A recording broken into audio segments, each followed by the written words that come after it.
Welcome to the Mindset Mile podcast, the show that'll leave you empowered to take action towards becoming the turned up version of your already awesome self. I'm your host, Aisha Zaza, and I'm so glad you're here. Let's go.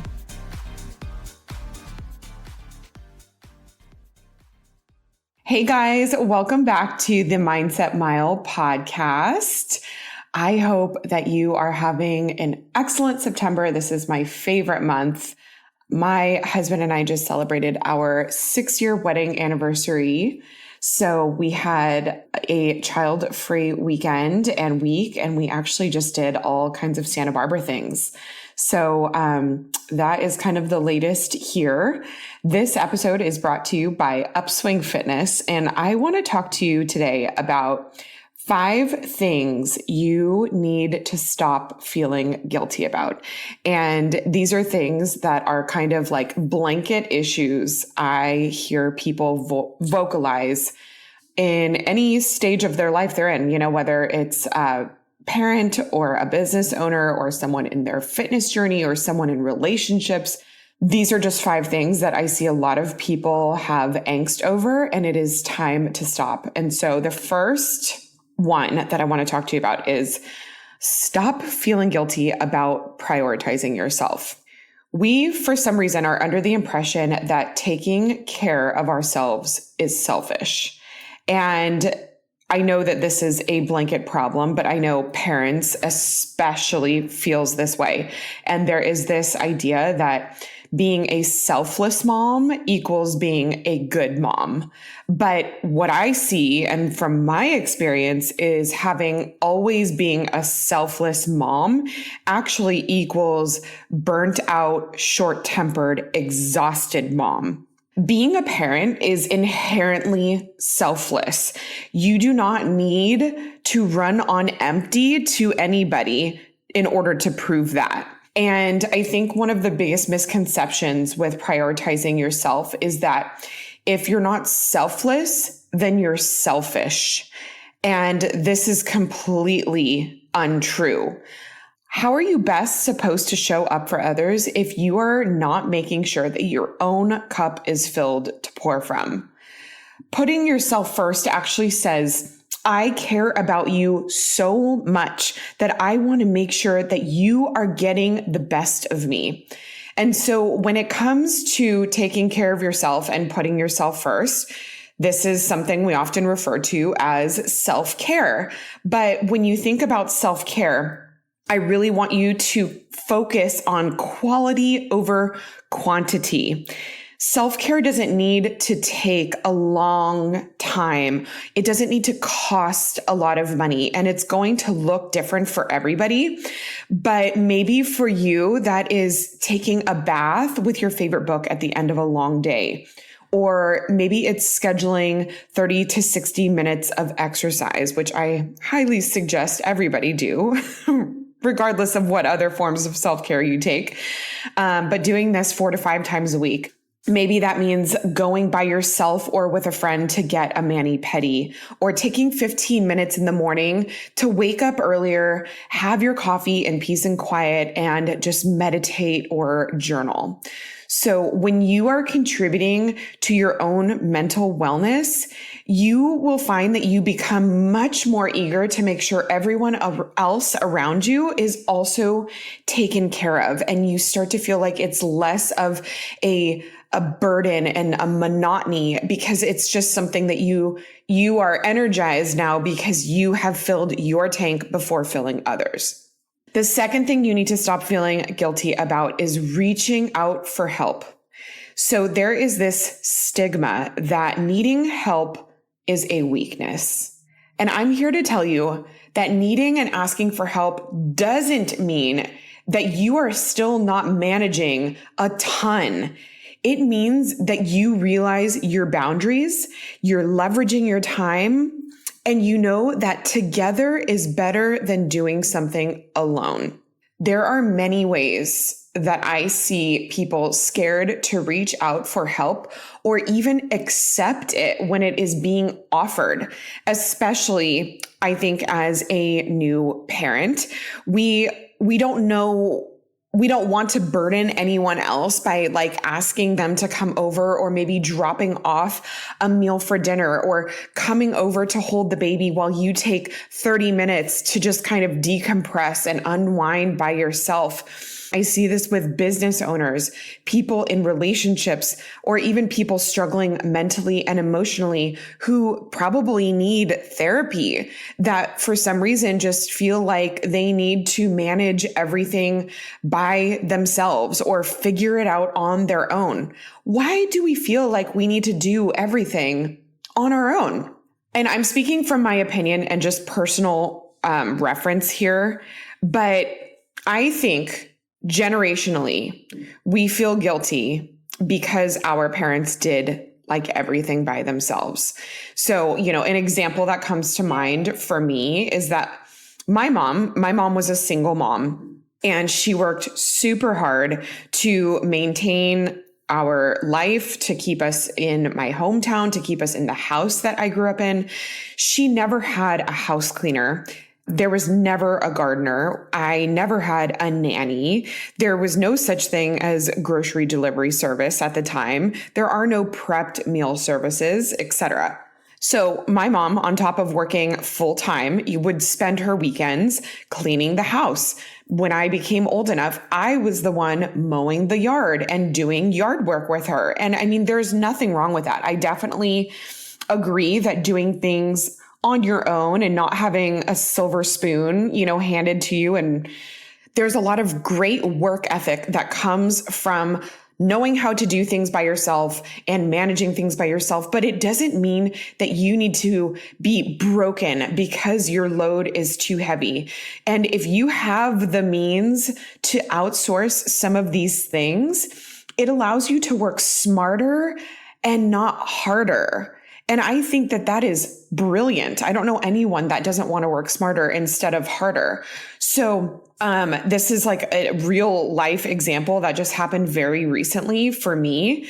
My daughter's daycare, they gave a week and a half notice that they were closing for good. And this was kind of a more like homegrown daycare. This wasn't like a facility. This was at a preschool teacher's home that had, a couple of assistants and kids come to her house for daycare. And granted, Shiloh was only there for half days in the mornings from like 8 to 12. But as a working parent, like that was really a lot of the majority of the time that I would get my work done. It was the time that I would exercise. It was the time that I had some time to just feed myself and decompress. And it's really hard. We don't have any family around in Santa Barbara. And even though we know, and we always say like it takes a village to raise children, what does that look like when you don't have your village? And suddenly a part of my little village just completely, the rug got swept underneath us. And as you know, daycares and preschools, you have to be on waiting lists forever before they get in. So it was actually very stressful to try to figure this out on the fly. I also had zero notice to prep for the amount of work that I was not going to be able to get done. And I am also 31 weeks pregnant, taking care of a toddler from basically the time she wakes up in the morning till the time she goes to bed. My husband has been working a lot lately and he works evenings. And so I do find that I am doing things by myself a lot of the time. And while I love being a parent and I love being with her, doing this for a few weeks, it didn't take me very long to feel like I was on the verge of a mental breakdown.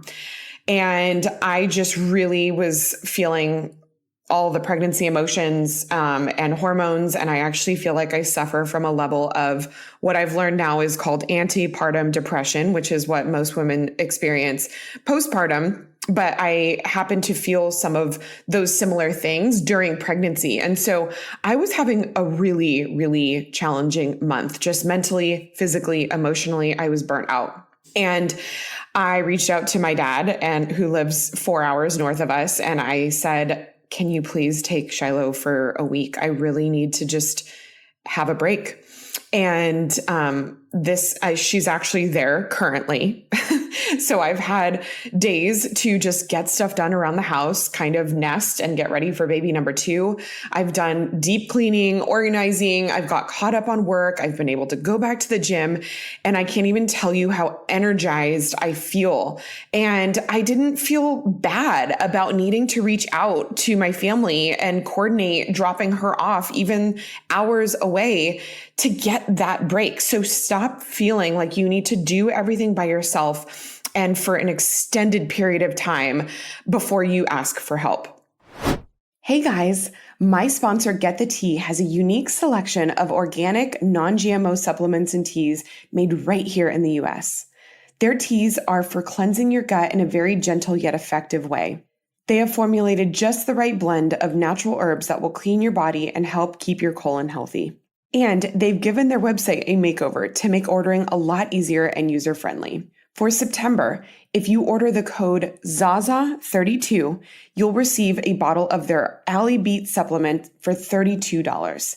This product has stabilized allicin, beetroot powder, D3, zinc, and vitamin C. It's great for maintaining blood pressure and boosting your immune system. You can get it on sale during the month of September for $32 if you enter code ZAZA32. Go to getthetea.com. So the third thing, stop feeling guilty about feeling all of your emotions. We as humans are entitled to the full spectrum of emotions. It is part of our human experience. And what I see a lot of times online or in person is we want to apologize about crying or breaking down or having a bad day. We feel guilty about not being happy all of the time, especially, when things are going well, like hashtag first world problems. Like if you're having a bad day, but you still have a roof over your head and food in your fridge. And those are absolutely things to be grateful for and never take for granted. But there is a layer of shame, I think, that we put on ourselves and that we expect people to not feel because they have something that others in the world maybe do not. And I think that adding shame to feeling your emotions only exasperates the problem. It draws out the bad feelings and it does not leave you in a problem-solving state. So we feel guilty over not liking things that feel hard, right? And I have a problem with this because you don't have to like something every moment of it, whether that is parenting or pregnancy or your job or, like for example, for me personally, like running a full marathon, as you know, like I didn't love every time Saturday or Sunday rolled around and I had these long runs scheduled in my training program that were 14, 18, 20 miles long. Like there were parts of it that sucked. But you know what? Looking back on that experience, it really was, I remember the experience in its entirety as being one of the best things I've ever done. And that's how I'll remember it. I don't remember mile 17 on that one Saturday. Like I remember that it was hard and that it sucked and I might not have liked it in the moment, but I loved the satisfaction I got from following through with something that I committed to, even when it was hard. And so this goes for literally anything that you feel like you don't like. You don't have to like it all the time. Stop expecting that in order to be good at something that you have to like it. Stop expecting that like only great things feel good all the time. Like that is such a misconception.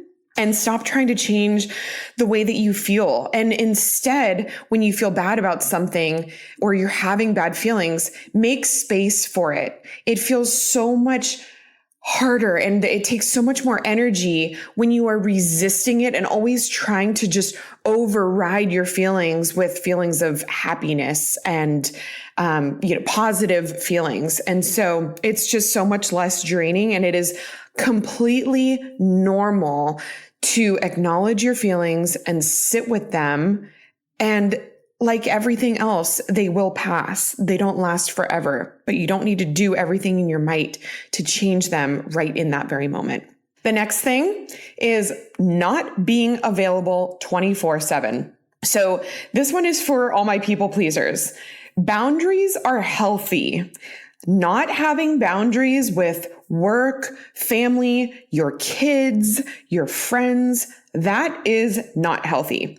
And I think that we struggle a lot more with this with people who are within closer relationship proximity to us. And what I mean by that is we often feel more obligated to family members, whether it's our mom or our in-laws or our whoever that is for you. It could be a friend or even a boss. People that are within closer proximity to you emotionally and with your relationship tend to get more precedence when it comes to maybe extending out of our boundaries when it comes to being available. And let me tell you this, nobody cares about your energy and your well-being more than you. So that means you decide when you pick up the phone. It means you decide what you say yes to, what plans you commit to. And if you have someone in your life that is used to being able to reach you around the clock, it's because you set the expectation that that is okay. That is an ongoing habit that they are used to. They know that they can reach you anytime, that you will drop everything for them. And sometimes that is what is necessary. I'm not saying that you don't need to consider last minute things that come up that you might need to reshuffle your schedule for. I'm talking about the consistent habit of always saying yes when you don't have time to do something or you don't even really want to. This is not impossible to undo. And I know that that might feel like if you are a people pleaser, you don't know how to say no, but being clear about the hours that you might take phone calls or respond to emails is going to be super important. And for me personally, I've kind of realized the hours that Shiloh is in daycare, my daughter. Those are hours that I have time to get work done and do important things that I can't do when I have her. So I do not take phone calls during this time.